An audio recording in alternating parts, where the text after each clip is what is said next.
Drug addict tayo na presidente, putang inang yan. Kayong mga military, alam ninyo yan. Lalo na yung nasa Malacanang. Alam ninyo. The Armed Forces of the Philippines, alam ninyo.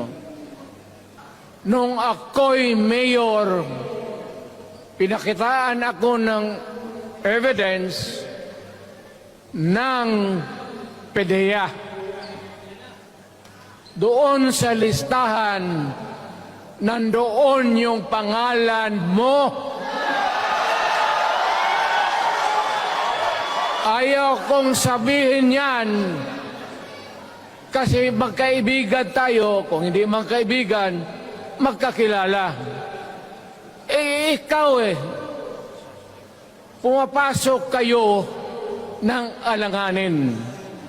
Mr. President, baka susunod ka sa dinaanan ng tatay mo.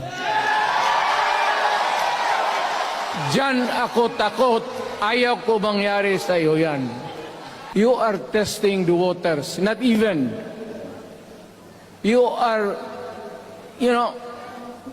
pushing to the limits ang pasensya ng Pilipino.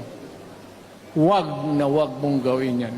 You want to perpetuate yourself in power at the expense ng buhay ng bayan.